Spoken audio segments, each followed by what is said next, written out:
Today on Engineering Newswire, we're christening a submarine-hunting surface drone, taking a ride in a fleet of self-parking office chairs, and 3D printing a transplantable human ear.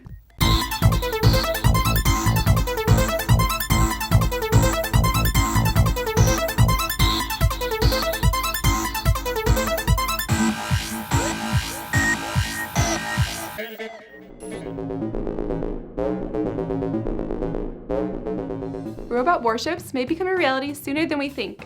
The Defense Advanced Research Projects Agency, or DARPA, has announced that it will christen its 139-foot-long anti-submarine warfare continuous trail unmanned vessel, or ACTIVE, on April 9th at the Swan Island Shipyard in Portland, Oregon. The vessel will then embark on its maiden voyage in the Columbia River and will subsequently undergo standard open water testing before moving on to its long-range testing in the Pacific for about 18 months.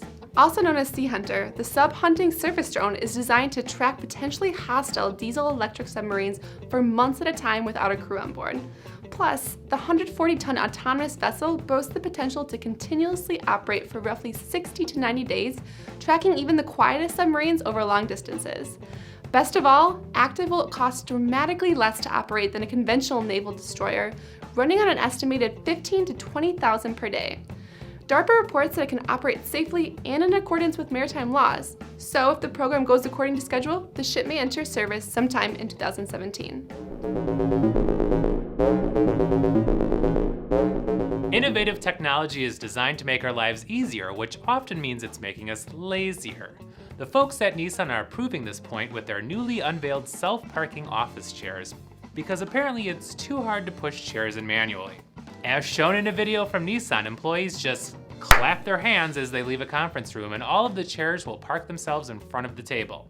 The chair technology, which was actually inspired by the company's self-parking car tech, is able to make 360-degree turns, zero in on a target, and put itself away. Named the Intelligent Parking Chair, the smart furniture was manufactured by taking Akamura chairs and tracking them with 4 motion cameras stationed at various strategic angles within a room. The Wi-Fi controlled cameras are then able to transmit information to the chairs to figure out the best route to its destination. Although the chairs are designed to draw attention to Nissan's self-parking car tech, I may just have to track down one of those chairs for my own office.